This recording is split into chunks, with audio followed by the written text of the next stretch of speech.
The second most important person at Trump's trial wasn't at his arraignment. MAGA Judge Aileen Cannon is assigned to preside over the ex-president's case. What could go wrong? Uneventful. That's how the arraignment of an ex-president went down in Miami Tuesday afternoon. And the second most important person involved with the case wasn't even there. That would be Judge Aileen Cannon, a Trump appointee who has been controversial to say the least in some of her rulings in Trump's favor. Yes, one of Trump's favorite judges is currently assigned to preside over the trial, though she wasn't in the room during his arraignment Tuesday.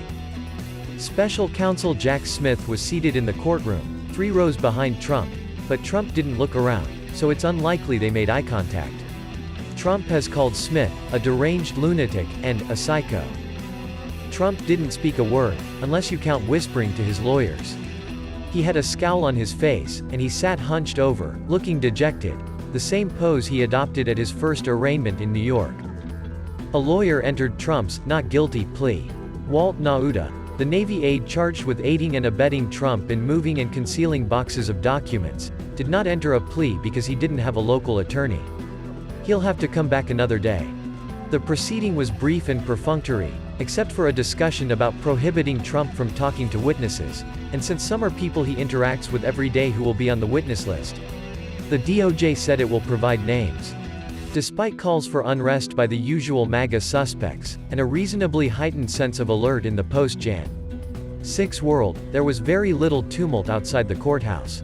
One protester dressed in what looked like prison stripes was tackled to the ground and arrested after dashing in front of Trump's motorcade as he left the court. Otherwise, the crowd seemed mostly peaceful, and the extra police presence kept control of the scene. Inside the courthouse, Smith asked for a speedy trial, and in the Florida circuit, well known for its rocket docket, that means 70 days. A defendant has the right to extend the timeline, and it's a given that Trump and his new legal team will do what they always do: introduce multiple delaying tactics. Whether it's the luck of the draw or something more, Trump must be happy with Judge Cannon's assignment to the case. She'd already ruled on a portion of this case.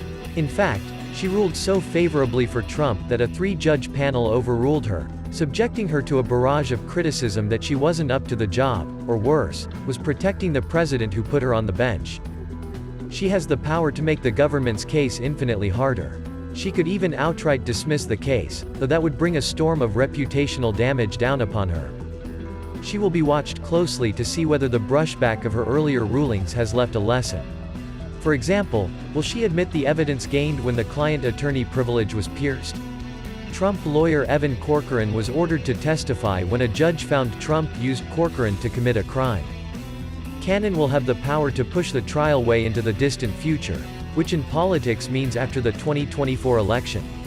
That gives Trump a roughly 50% chance to self-pardon, should he win, or be pardoned by a Republican president. The federal conviction rate in cases like this, involving national security breaches, is over 99%.